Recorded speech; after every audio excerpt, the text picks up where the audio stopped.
Alors, je m'appelle Farah.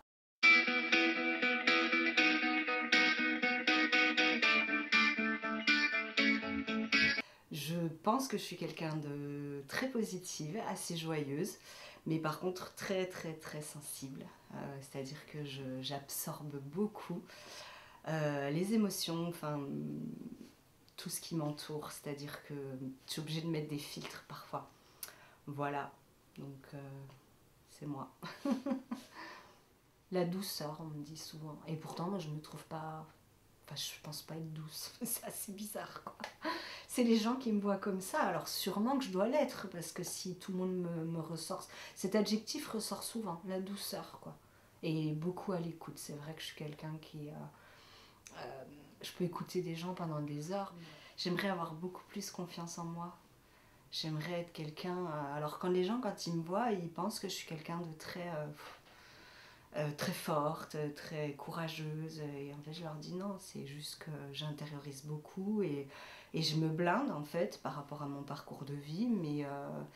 Mais j'aimerais être quelqu'un de plus forte dans mon caractère en fait. Voilà. Même si je pense que je le deviens en vieillissant, je changerai jamais complètement. Mais j'aimerais avoir un caractère plus fort et oser dire plus les choses en temps et en heure parce que ça fait du bien en fait. Donc ça j'aimerais, ouais, mais bon, c'est comme ça. Bah, les gens me disent que je suis souvent à l'écoute, beaucoup à l'écoute des gens. Donc je pense que ça c'est une qualité. J'ai pas mal de patience aussi.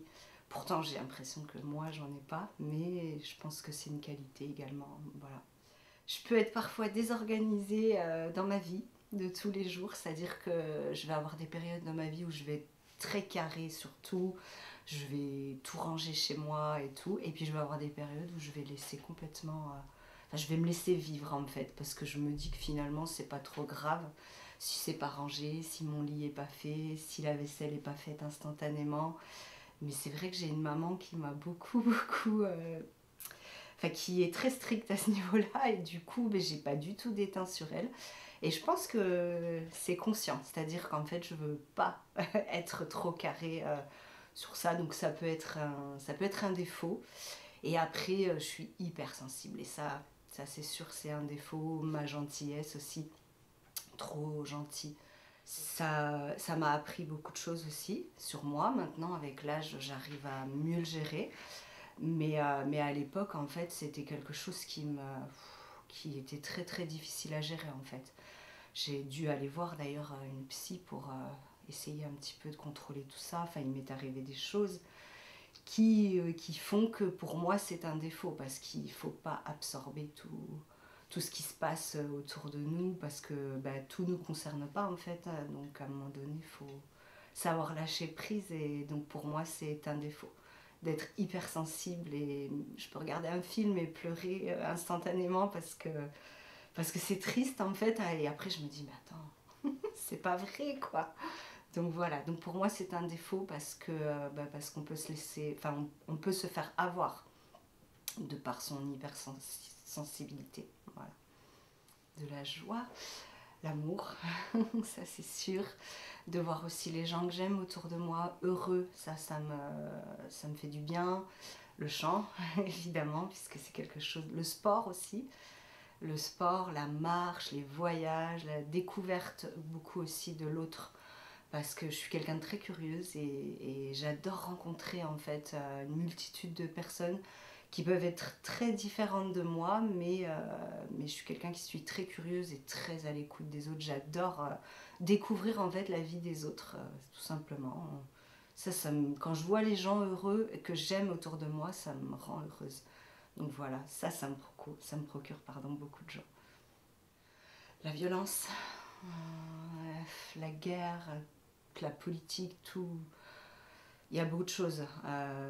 Ça me donne beaucoup de peine. Les injustices aussi, parce que je suis quelqu'un qui ne supporte pas de voir en fait des choses qui sont pas justes. Je supporte pas la moquerie du fait de mon passé, de choses que j'ai pu vivre. Mais oui, et surtout la violence. C'est vrai que c'est quelque chose dès que je vois de la violence, en fait, ça, je me désintègre, quoi. J'arrive pas à gérer. C'est quelque chose que j'aime pas du tout et que je comprends pas, en fait. J'arrive pas à comprendre pourquoi il faut automatiquement de la violence pour régler les choses, quoi. Pour moi, on peut discuter, on peut s'écouter et comprendre, en fait. Et ça, c'est quelque chose que je gère pas, quoi. Voilà. Le fait de ne pas avoir d'enfant, ça a été ma plus grosse souffrance. Même, je pourrais même dire que le fait de jamais devenir maman, j'ai plus souffert que tout ce que j'ai enduré avec l'endométriose. Après, c'est lié forcément, j'ai l'endométriose avec... Enfin, pour moi, ça a été du coup de ne pas pouvoir donner naissance. Mais... alors, c'est fou parce que je pense que c'est parce qu'aujourd'hui, j'ai réussi à passer le cap. Parce qu'avant, j'en parlais, je pouvais pas il m'arrive encore d'en pleurer, mais c'est quand même beaucoup plus rare. C'est des moments où je suis plus sensible dans le mois, où je vais vraiment... Mais sinon, je pleure plus, parce que je pense que j'ai beaucoup pleuré par rapport à ça, parce que je trouvais ça pas normal. Je me disais, mais qu'est-ce que j'ai fait qu'est-ce que j'étais dans une autre vie? Je devais être une mauvaise personne pour mériter ça, ou... Je sais pas, pour moi j'avais l'impression que j'avais été quelqu'un peut-être de mauvaise et que du coup on me le faisait payer en fait, quoi. La plus grande peur, les araignées. Non, c'est pas que ça, mais non, ma plus grande peur en vrai c'est de perdre les gens chers que j'ai autour de moi. C'est bête à dire, mais je pense que je préfère partir avant eux plutôt que d'avoir à subir. Je sais pas si j'arriverai à surmonter ça, parce que je suis à fond quand j'aime, et ça c'est quelque chose que ma maman par exemple, ma famille, mon chéri, donc voilà, non, ça c'est quelque chose qui me fait très très peur. Ok, c'est justement ce que je te disais avant par rapport voilà, à la violence, à tout ça, aux choses injustes de la vie, quoi. C'est vraiment quelque chose qui me met hors de moi, quoi. Surtout quand c'est pas justifié et que c'est de la méchanceté gratuite, ça c'est quelque chose que je comprends pas en fait. Comme je ne suis pas comme ça, je comprends pas pourquoi les gens arrivent à être comme ça. C'est vraiment quelque chose qui me... Et ça me met en colère de voir qu'on peut faire du mal gratuitement ou juste pour son ego. Ça c'est vraiment quelque chose qui m'énerve, quoi, qui me met hors de moi. Peut-être de ne pas avoir trop travaillé à l'école. Non, oui, c'est vrai que j'aurais voulu faire des plus grandes études. Après, j'ai pas pu par mes capacités. J'avoue que j'étais pas quelqu'un qui... En fait, c'est pas que j'étais pas quelqu'un qui travaillait pas beaucoup, c'est que j'avais un manque de... Je ne savais pas apprendre toute seule. Enfin, j'avais beaucoup de difficultés et pourtant, j'avais envie d'apprendre plein de choses.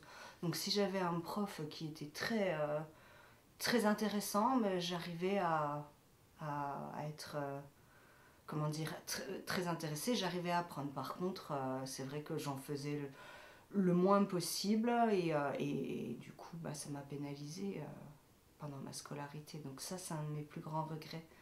J'aurais voulu voilà, savoir parler anglais couramment. Alors, il n'est jamais trop tard parce que j'apprends maintenant, mais je veux dire, voilà, c'est vrai que ça, je me dis, si j'avais appris plus jeune, bah, je ne serais pas au même niveau que je suis actuellement, quoi. Donc ça reste un de mes plus grands regrets.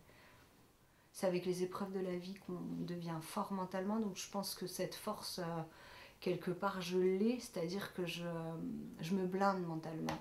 Même quand il y a des situations qui sont très compliquées pour moi, j'arrive à me dire, allez Farah, passe au-dessus, tant pis, tu rentreras à la maison, tu vas pleurer un bon coup, mais vas-y, sois forte. Comme des fois au travail où on va bosser avec des personnes qui sont pas forcément très cool, ou donc je pense que ça c'est une force parce qu'il y a beaucoup de gens qui se mettraient en arrêt et j'arrive à faire abstraction totale. Je pense que des fois je me mets dans une bulle complète et je me dis allez, tant pis ce qui t'entoure, toi t'es là pour faire ce que t'as à faire. Donc ça je pense que c'est une force dans mon caractère. Et après physique,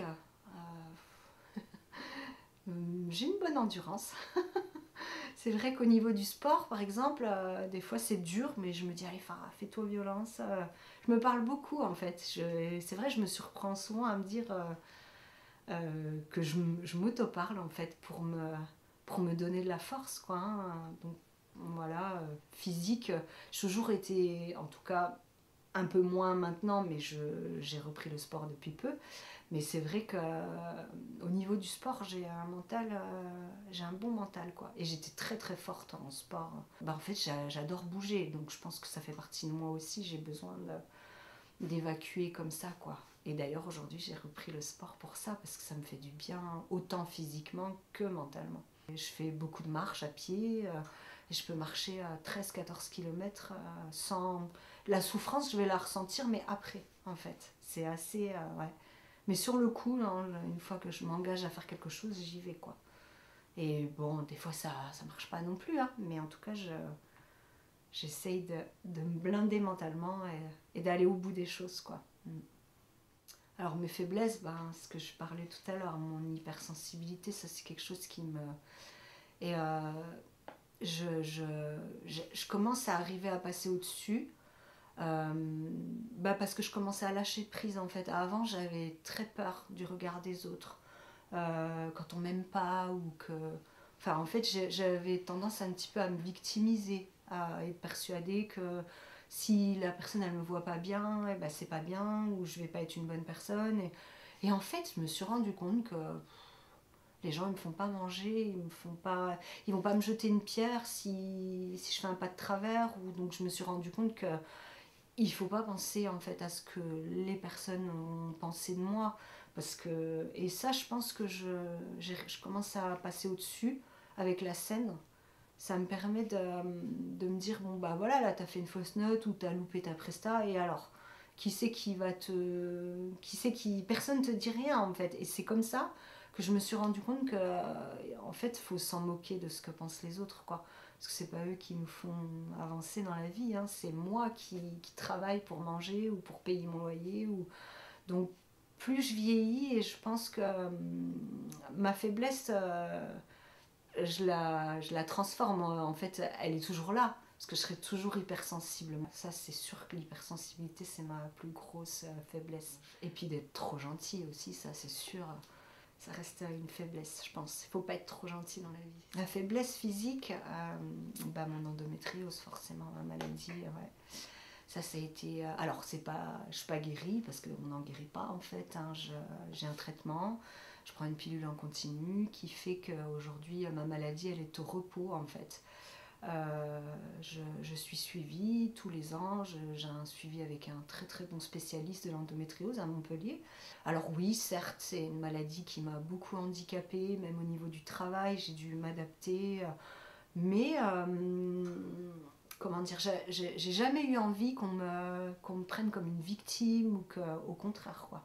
J'ai jamais montré, d'ailleurs ça, en plus c'est une maladie qui se voit pas, donc du coup les gens ils ne le savent pas, il n'y a que vos proches vraiment qui savent en fait que vous êtes dans la douleur. Donc voilà, donc je suis quand même bien suivie et oui, ma faiblesse physique c'est sûr, c'est l'endométriose malheureusement, malgré moi. Mais aujourd'hui ça va, pour moi je suis malade encore, mais je ne souffre plus.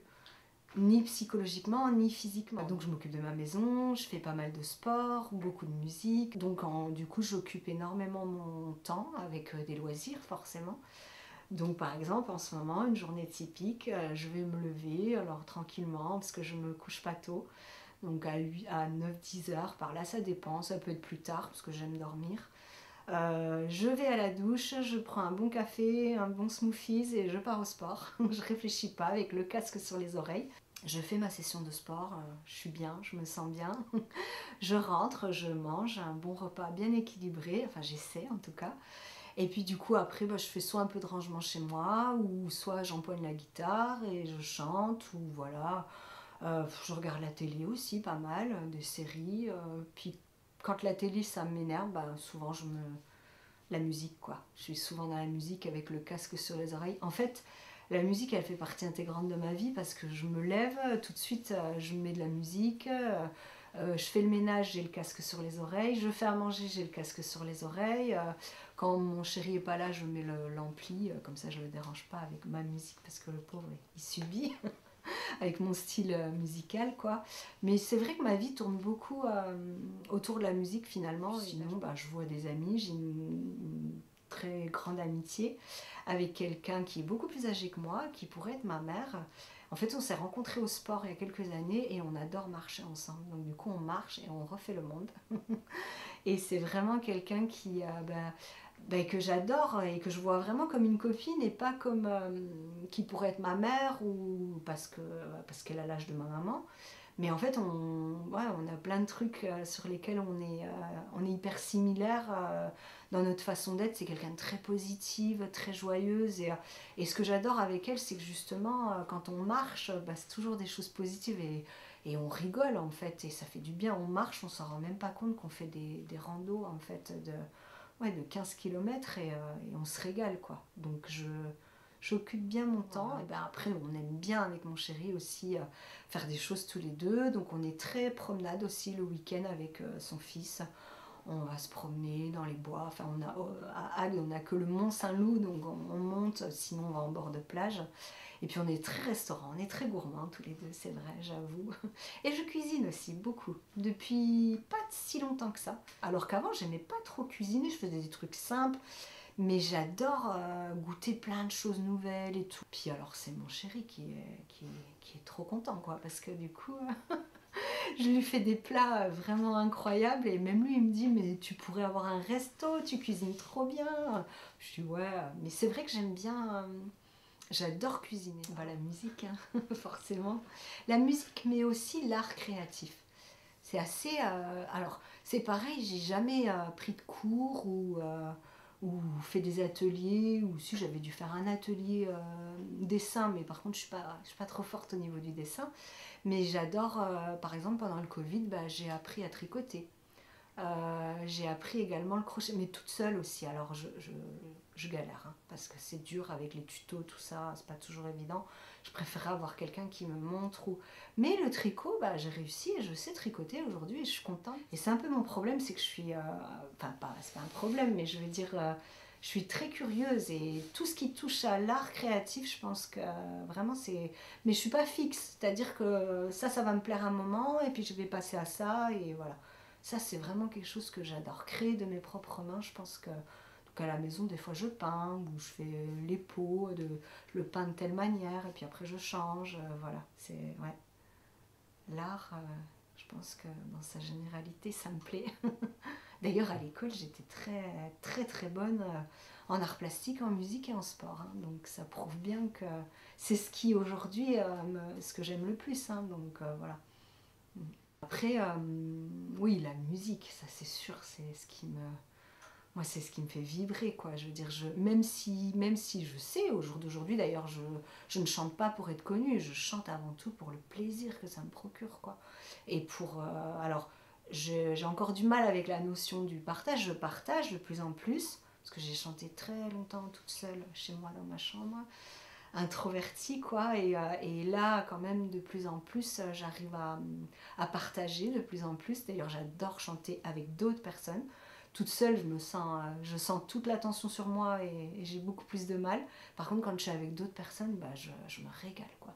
C'est l'énergie en fait qu'il peut y avoir, des connexions qui peuvent se faire quand, à travers la musique, que ce soit de jouer ou de chanter.